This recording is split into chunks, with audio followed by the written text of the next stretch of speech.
I started off with inverted V half-wave dipole antenna for 40 meter mounted on a wooden stick on my terrace as my first antenna.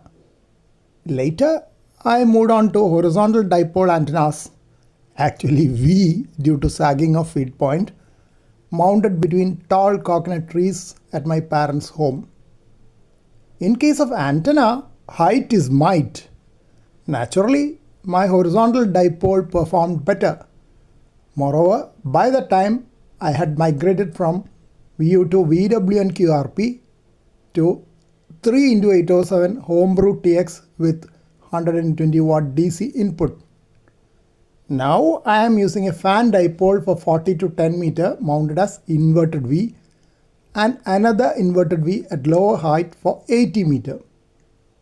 Now, what are the expected features of both these mounting patterns of a half-wave dipole antenna? Inverted V is quite convenient if you have only one high mounting point like a mast on the terrace and two lower poles on the garden below.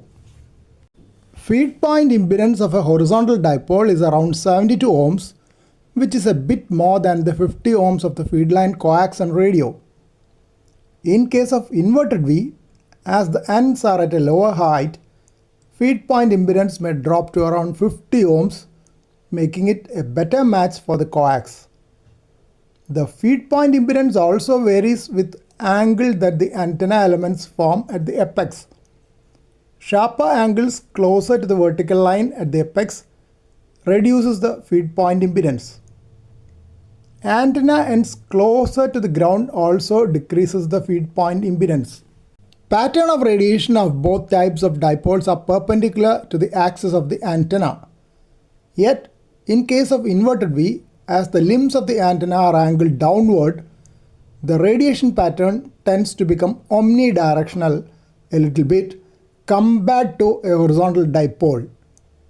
Inverted V dipole has a lower angle of radiation and is good for working long distance DX stations.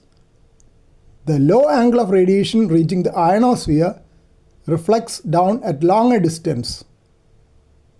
Near vertical signals bounce back to a much shorter distance. This is especially true of horizontal dipoles mounted at low elevation compared to the wavelength of the operation. Ideally, the angle between the wires of the inverted V should be at least 90 degrees and preferably 120 degrees. But lack of suitable supports on the ground may necessitate compromised mounting with less than ideal angles at the apex. Anyway, that is better than having no antenna at all. So don't hesitate to use a less than ideal angle if unavoidable. Though performance may be slightly lower, you can enjoy the wonderful hobby of amateur radio.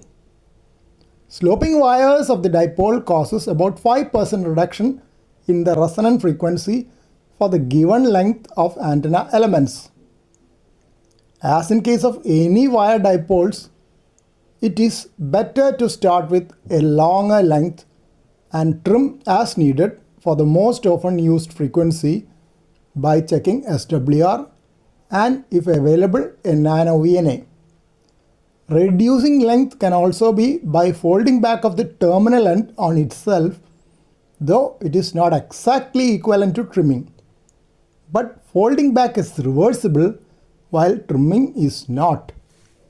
Another advantage of the central support in case of inverted V antenna is that it will not sag by the weight of the feed line coax and the balun and become a V as I had in olden days.